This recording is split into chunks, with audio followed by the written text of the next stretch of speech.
What's up, everyone? Thought I'd make a short little video, one that I really don't want to be making, but sometimes in life shit happens, and it has to do with my beloved RC51.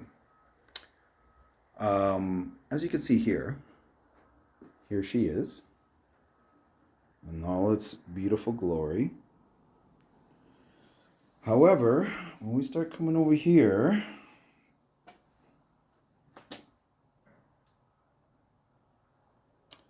you can see there's some damage. So scratch, deep scratch, damaged headlight, scuffed up mirror, broken cowl,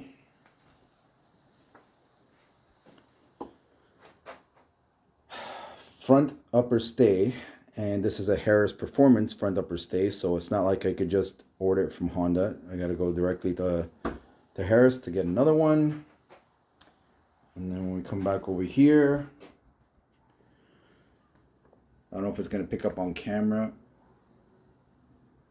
So the rear set here, okay, the mounting points, this is bent in. So if I try to push it on the brake, see how slow that is? It's bound up. Nothing else seems to be damaged on the bike. Now, if you're wondering how this happened, we'll get to that in just a second. So, obviously, you guys know, trying to find parts for this bike, especially if you're looking for OEM spec, especially for Nicky Hayden, is next to impossible. Oh, need a new windshield too. So I reached out to, Facebook forum for RC51s, and I had a couple people reach out to me. Someone might have a source on another Harris Performance rear set. I reached out to Harris Performance as well. I'm just waiting to hear back from them. They know that they have the front upper stay. I know Harris should have it in stock from what I saw. I don't know about the rear set, or else I may just go with an entirely new, different rear set. I don't know. I haven't done enough investigating, but from the initial searches that I've done, I haven't seen a lot out there. Anyhow, someone reached out to me on the Facebook message board. I think he's in Indiana, Vincent, and I think he might be the guy who's going to be able to help me fix the front upper cowl. Because as you can see, even on the inside, I don't know if it's going to pick up properly on camera, but I mean, it's not ideal location. So I sent a video and pics to him. He took a look.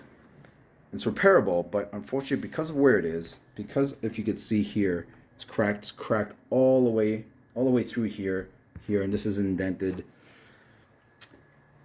I want this back to OEM as possible, and to try to fix and hide that type of damage, especially there, might be difficult. Actually, it is going to be difficult.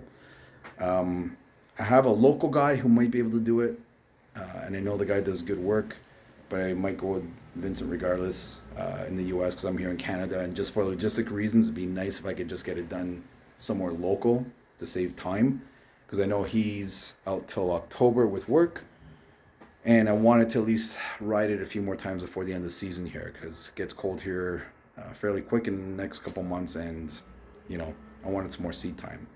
Now, how did it happen? Simple. So Monday, Tuesday I had a track day, so we're getting our track bikes ready, and the RC was actually over there.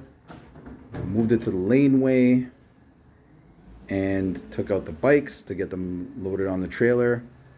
I went downstairs to pick up my straps and heard a loud thud. When I come upstairs, my buddy who owns this track bike, God bless him, had tipped over the bike when he was trying to put it back in the garage. And am I pissed off a little bit? Am I upset? Yeah. Did I feel distraught when it happened? I did. And shit happens. I know he's going to pay for it, and he's going to take care of it. No questions asked, whatever the cost is going to be. And it's still a fucking pain in the ass, so it still hurts. Now, it's not like it fell into the wall the drywall, or maybe it would have did less damage. Who knows? It actually fell on that metal junction box, which is underneath those ramps. And obviously, plastics are not going to win against metal. So it sucks. That's my dilemma right now. I had another friend reach out to me saying Iconic Motorcycles is going to have a full set of fairings that are going to be coming up for sale. But I'm here in Canada, and yeah, I could go ahead and order them or bid on them, but I'm probably going to be looking at, you know, 2,500 plus USD, and then shipping and that sort of thing. And then that's when it's, you know, our dollar in Canada's shit.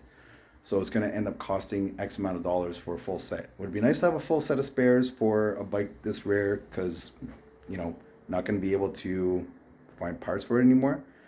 Perhaps. Do I want to invest that much because I have other projects on the go where I could better use that money? I don't know.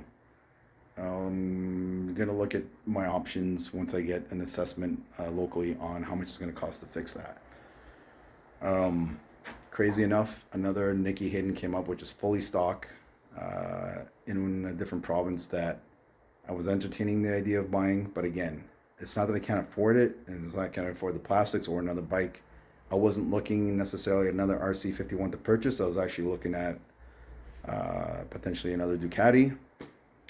But now at this point, I don't know. Everything's just kind of up in the air. Oh, I need another car to tow for a new trailer for the track. So you see how this stuff starts snowballing out of effect, and you start spending money all over the place, which I'm trying to rein in and not do.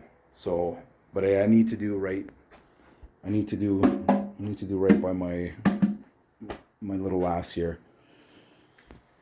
And that's it, man. Shit happens. And I'm gonna see if I could document the process anyway. If I have the guy to fix it, I might see if I could do some video. If it's the local guy, maybe even ask the guy in the States if he could take some video and, you know, show the process of fixing it, which would be kind of cool. I have done some of this type of work, but I don't feel comfortable, and I don't have the expertise anywhere near that's required to fix this to OEM spec, which is what I'm looking for. So that's it. I guess we'll see what happens. See if I decide to go new rear sets and shoot another video of the updates that were done and show it off again. But I'm gonna miss my girl for the time that she's down, and I guess it gives me a chance to ride, put some more seat time into the Desmo, which I haven't ridden for a while, so I need to get back on that. And I'm gonna want to do another video on this because, yeah, this was a learning curve at the track, and actually has some track footage that I'm hoping to post up, but very happy with this. Okay, folks, that's it for now.